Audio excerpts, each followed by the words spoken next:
لیکن اللہ تبارک و تعالیٰ نے جو فرمایا وہ آپ کو بتا رہا. ہم نے کہا غوث پاک رضی اللہ تعالیٰ عنہ اب چند باتیں میں سرکار غوث پاک کی بتا کر اس اعتراض کا جواب دیتا ہوں.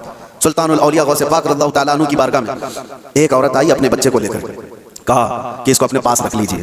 آپ نے قبول کر لیا, بچہ تربیت میں آ گیا. غوث پاک کی بارگاہ میں رہنا پلنا کس کے نصیب میں ہو. چند مہینوں کے بعد وہ خاتون آئی, اپنے بیٹے کو دیکھا, بہت دبلا پتلا, بالکل کانٹی ہو گیا, ہڈیاں نکل گئی. ماں تو ماں ہے, دیکھتی ہے بچہ کیسا ہو گیا, سوکھ گیا, کاٹا ہو گیا. تو اس نے دیکھا کہ غوث پاک کہاں ہیں, جا کر کے دیکھتی ہے اندر تو غوث پاک کے دسترخوان پر اچھی اچھی غذائیں تھیں, کچھ مرغ گوشت وغیرہ رکھے ہوئے تھے, اور یہ بوڑھی عورت کا بیٹا سوکھی روٹی پانی میں بھگو کر کھا رہا ہے, کونے میں بیٹھا ہوا. اب ایک ماں کو لگے ہی بات, خود اتنا اچھا کھانا کھا رہا ہے, میرے بیٹے کو پرورش میں رکھیں, کیسا کھانا کھلا رہے ہیں اس کو. اس عورت نے کہا یہ کیسی تربیت ہے سیدنا عبد القادر, یہ کیا ہے, میرا بچہ تو ایسا ہے. آپ نے جواب کچھ نہیں دیا. تھوڑی دیر کے بعد کھانا ختم ہونے کے بعد ان ہڈیوں کو ایسے جمع کیا اور کہا قم باذن اللہ, اللہ کے حکم سے اڑ جاؤ. ایک مرغی پھڑپھڑاتی ہوئی کھڑی ہو گئی. آپ نے کہا کہ جب تیرا بچہ اس قابل ہو جائے تو وہ بھی روز مرغی کھائے. اس کی تربیت چل رہی ہے, اس کی تربیت چل رہی ہے. جب بندہ اپنے نفس کو مار لیتا ہے تو اللہ ساری طاقتیں اس کو عطا کرتا ہے. اللہ کے لیے جب بندہ دنیا چھوڑ دیتا ہے تو اللہ اس کا ہو جاتا ہے. تو غوث پاک کی یہ بات بتانے پر ایک صاحب مجھ سے کہہ رہے تھے کہاں سے آپ یہ ساری چیزیں لے کر کے آ گئے کہ ایک بندہ بھی کسی چیز کو زندہ کر رہا ہے. انہوں نے یہ نہیں دیکھا کہ غوث پاک نے کیا کہا, اللہ کے حکم سے اٹھ جا. گفت ہے وہ گفت ہے خدا بوت, فارسی میں کہا جاتا ہے اللہ کا ولی اس مقام پر پہنچ جاتا ہے کہ جب وہ بولتا ہے تو زبان اس کی ہوتی ہے, کلمہ اللہ کا ہوتا ہے, کلمہ اللہ کا ہوتا ہے.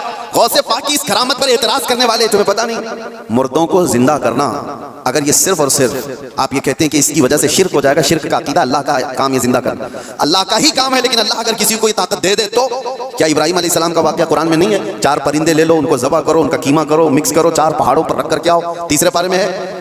اور ابراہیم علیہ السلام نے 4 پرندوں کو ذبح کیا, ان کا قیمہ کیا اور الگ الگ پہاڑوں پر رکھ کر آئے, اور پھر اللہ نے فرمایا ہر پرندے کا نام لے کر بلاؤ, ثم ادعوهن یاتینک سعیا. قرآن میں پرندوں کو جب سے ابراہیم علیہ السلام نے پکارا وہ اڑتے ہوئے آئے اپنی اپنی منڈیوں کے ساتھ, اور ادھر جو گوشت تھا وہ پورا جسم بن گیا, اور سب کے سب اپنے اپنے منڈیوں سے جڑ گئے اور زندہ پرندہ ہو کر اڑ گئے. یہ واقعہ قرآن میں موجود ہے. صرف اتنا ہی نہیں میرے عزیزو, عیسیٰ علیہ السلام کے بارے میں قرآن کیا کہتا ہے کہ عیسیٰ علیہ السلام وَأُبْرِئُ الْأَكْمَحَ وَالْأَبْرَصَ وَأُحْيِي الْمَوْتَى بِإِذْنِ اللَّهِ, جو سفید داغ والا ہوتا تھا, کوڑ کی بیماری والا ہوتا تھا, عیسیٰ علیہ السلام ہاتھ رکھتے تو صحیح ہو جاتا تھا, اور کبھی مرے ہوئے آدمی کو ٹھوکر مارتے تو زندہ کھڑا ہو جاتا تھا, مٹی کے پرندے بناتے پھونک مارتے وہ اڑنے لگ جاتے تھے. یہ ادھر ادھر کی کتابوں کی بات نہیں کر رہا ہوں, قرآن کی بات کر رہا ہوں. قرآن میں موجود ہے, اللہ کے نبیوں کو اللہ نے یہ طاقت عطا کی تھی. میرے عزیزو, غوث پاک رضی اللہ تعالیٰ عنہ کی اس کرامت پر اعتراض کرنے والے وہ صرف ظاہر کو دیکھتے ہیں. غوث پاک امت مصطفیٰ کے ولی کامل ہیں, رسول اللہ کی امت کے وہ اولیاء کے سردار ہیں. اللہ نے ان کو وہ طاقت عطا فرمائی تھی کہ جب وہ کسی چیز کو ہاتھ لگا دیتے تو اللہ ان کی اس چیز کو پوری فرما دیتا تھا. اب آپ کو چند کرامتوں کے بعد یہ بھی میں بتا دوں. ایک بار غوث پاک رضی اللہ تعالیٰ عنہ بیان کر رہے تھے اور ایک چیل اڑتی ہوئی آئی اوپر سے, بہت چین چین چین آواز کر رہی تھی. تو مجمع میں ادھر سے ادھر لوگ دیکھنے لگ گئے, ڈسٹرب ہو جاتا ہے نا, یہاں ہوتا ہے ابھی تھوڑی سی آواز ادھر آ جائے تو سب کی گردنیں ادھر ہو جائیں گی. اور غوث پاک کے مجمع میں یہ بے ادبی ہے, حضور غوث پاک خطبہ دے رہے ہوں اور ادھر ادھر کوئی چہرے اٹھائے تو آپ نے صرف اور صرف گھور کر کے اس چیل کو دیکھا, اس کی منڈی الگ اور دھڑ الگ گر گئے, وہ مر کے تڑپنے لگی, ختم ہو گئی. آپ کا خطبہ چلتا رہا, اب کوئی گردن اٹھا کے دیکھتا بھی نہیں تھا, سب غوث پاک کی طرف کہ وہ نگاہ جلال جو چیل پر پڑی تھی کہیں اور بھی نہ پڑ جائے. سب کا انہماک توجہ کے بعد جب غوث پاک کا خطبہ ختم ہوا تو ایسا نہیں کہ آپ اس چیل کے پاس گئے, اس کے منہ کو اٹھایا, اس کے دھڑ سے لگایا, کہا قم باذن اللہ, اللہ کے حکم سے اڑ جا. وہ چیل پھر سے زندہ اڑتی چلی گئی. یہ کرامات کے باب میں ہے. یہ کرامات, اس کو کیا کہتے ہیں؟ کرامت معجزے کا پرتو ہے. اللہ کے ولی کے ہاتھ سے ایسا کام جو عام آدمی نہیں کر سکتا, اور یہ خصوصی طاقت اللہ تعالیٰ نے اپنے بندوں میں ان اولیاء کو دی ہے جو متقی اور پرہیزگار ہوتے ہیں. اب میں آپ کو بتاتا ہوں, وقت کم ہے. یہ کہتے ہیں کہانیاں ہیں, یہ لوگوں کی بنائی ہوئی داستانیں ہیں. میرے عزیزو, تم کو ماننا اور نہ ماننا یہ ہمارے لیے ضروری نہیں, اور نہ ہی ہم کسی کو منوانے جا رہے ہیں. بات اتنی ہے کہ حضرت سلیمان علیہ السلام کے دربار میں بھی یہ بات ہوئی تھی کہ سلیمان علیہ السلام کے دربار میں سارے پرندے حاضر تھے, ایک پرندہ نہیں آیا تھا, ہدہد لیٹ سے آیا. سلیمان علیہ السلام جلال میں کہا اس کو میں سزا دے دوں گا. بہت دیر کے بعد آیا, پوچھا کہ تیرا عذر بتا, کیوں تو تاخیر سے آیا؟ یہ بھی قرآن کی بات کر رہا ہوں, 19ویں پارے میں اٹھا کر کے آپ پڑھ لینا اس کو. اس نے کہا اے اللہ کے نبی, میں اڑتے اڑتے ایک ایسی جگہ پر چلا گیا تھا جہاں دیکھا لوگ شرک کر رہے ہیں, سجدہ کر رہے ہیں ایک عورت کو, سجدہ کرتے ہیں سورج کو, اور ایک عورت ان کی حاکم ہے, عورت ان کے اوپر حکومت کر رہی ہے جس کا نام سبا بلقیس ہے. سلیمان علیہ السلام نے کہا اچھا ایسا ہے, تو جا کر کے اب سلیمان علیہ السلام نے کہا میرا خط دے دو، اللہ کی بارگاہ میں وہ سربہ سجود ہو جائے، شرک کو چھوڑے اور وہ ایمان لائے۔ خط لے جا کر کے دیا گیا، کون؟ پرندہ ہی۔ وہ عورت ماننے سے انکار کر دی، جو بھی معاملہ ہے، اور وہ لڑنا چاہتی تھی، اپنی فوج لے کر کے سلیمان علیہ السلام کے پاس آنا چاہتی تھی، فوج لے کر وہ نکلی، لیکن اس کے ساتھ ایک معاملہ تھا، وہ جس تخت پر بیٹھتی تھی وہ دنیا کا سب سے مہنگا تخت تھا، ایسا تخت تھا کہ سونے اور چاندی سے جڑا ہوا، ہیرے قیمتی اس پہ لگے ہوئے، اور اس تخت کی حفاظت کے لیے 7 دروازے بنے ہوئے تھے، ہر دروازے پر سنتری پہرے دار کھڑے ہوئے۔ سلیمان علیہ السلام کو یہ بات ہدہد نے بتائی، لیکن یہ تو ذکر قرآن میں اس کا نہیں ہے، لیکن سلیمان علیہ السلام کو یہ معلوم تھا کہ اس کا تخت ہے، وہ غیب کے جاننے والے کو ہی نبی کہا جاتا ہے۔ آپ نے صرف اپنے مجمع میں اتنا کہا، سنا ہے بلقیس اپنے ہاں سے نکل، بلقیس کہاں رہتی تھی؟ یمن میں۔ سلیمان علیہ السلام کہاں رہتے تھے؟ فلسطین۔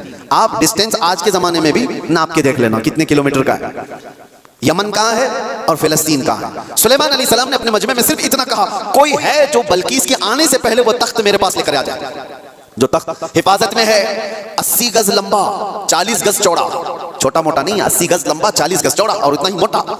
تو سلیمان علیہ السلام نے جب یہ کہا تو کس نے جواب دیا سب سے پہلے؟ وہ بھی قرآن میں، قال عفریت من الجن انا آتیک بہ قبل ان تقوم من مقامک۔ ایک جن کھڑا ہوا، جنات جو موکل حاضر کرنے کے لیے بابا لوگ چلے کر رہے ہیں، ان پہ بھی بیان کر رہا ہوں۔ کچھ لوگ یہ سمجھتے ہیں جنات مل جانا چاہیے ہاتھ میں، وہ کر دوں گا، یہ کر دوں گا، جنات ہاتھ میں آ گئے تو پوری بینک لوٹ لوں گا، جن کو لگا دوں گا، تھیلے بھر بھر کے پیسے لا کر دے دے گا، جن کی حیثیت کیا ہے تمہیں پتہ بھی نہیں، کسی دن اٹھا کے تم کو ہی پٹک دے گا۔ جن کیا کہتا ہے قرآن میں ہے، اے اللہ کے نبی میں لا کے دوں گا، وہ تخت میں لا کر کے دوں گا۔ کب تک؟ آپ کی یہ مجلس ختم ہونے سے پہلے۔ ابھی اگر مجمع میں کوئی مجھ سے کہہ دے کہ حضرت جمعہ کی کا بیان ہونے سے پہلے میں ایک کام کر دوں گا، تو آپ کو سمجھ میں آ جائے گا کتنا ٹائم ہے، بس 4-5 منٹ کی بات ہوگی۔ اس جن نے کہا، اچھا یہ سننے کے بعد آپ کو بھی لگ رہا ہوگا جن نے کہا ہے تو ٹھیک ہے لا کے دے سکتا ہے، جنات کی طاقت سب کے دماغوں میں بیٹھی ہوئی ہے، جن تو مطلب جن ہے، یہاں سے اڑا ادھر پہنچا، ادھر سے اڑا ادھر پہنچا، یہی دماغ میں ہے نا، کچھ بھی کر سکتا ہے جن، یہ سب کے دماغ میں ہے۔ لیکن سلیمان علیہ السلام نے اس جن سے کہا نہیں، اس سے بھی جلدی کوئی لا سکتا ہے۔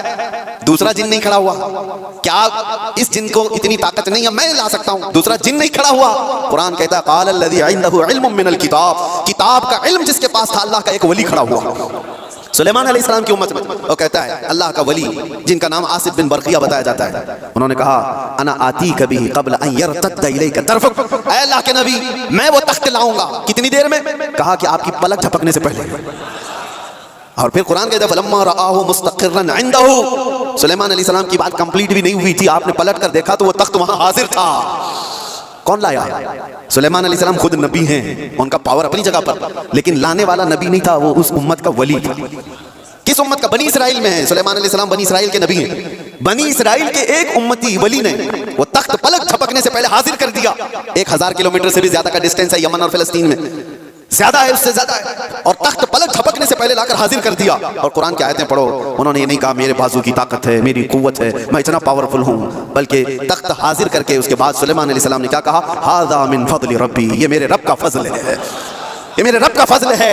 اب توجہ چاہتا ہوں، سلیمان علیہ السلام کے امتی بنی اسرائیل کے ولی، ان کو یہ طاقت ہے، ان کو یہ طاقت ہے کہ وہ یمن سے فلسطین میں پلک جھپکنے سے پہلے تخت لا سکتے ہیں۔ تو بہرحال سلیمان علیہ السلام سے کئی درجے افضل محمد رسول اللہ ہیں، بنی اسرائیل سے کئی درجے افضل امت محمدیہ ہے۔ بنی اسرائیل کے ولی کا مقام جہاں تک نہیں ہے، اس سے کئی درجے افضل رسول اللہ کی امت کے ولی کا مقام ہے۔ اور عام ولی کی بات نہیں، ولیوں کا ولی اور سلطان الاولیاء غوث پاک کا مقام کچھ اور ہے۔ پھر بغداد سے جب وہ یہ کہتے ہیں کہ میں مغرب میں ہوں اور میرا مرید مشرق میں ہو اور اس کا سطر کھل جائے تو میں یہیں سے اس کو چھپا دیا کرتا ہوں، تو یہ بات کوئی غلط نہیں ہے، اللہ نے ان کو وہ مقامات عطا کیے ہیں۔ غوث پاک نے اسی لیے تو کہا تھا اپنے قصیدے میں رأیت نظرت الی بلاد اللہ جمعا کخردلۃ علی حکم اتصالی، میں اللہ کے سارے شہروں کو ایسے دیکھتا ہوں جیسے رائی کے دانے کو اپنے ہتھیلی میں دیکھتا ہوں۔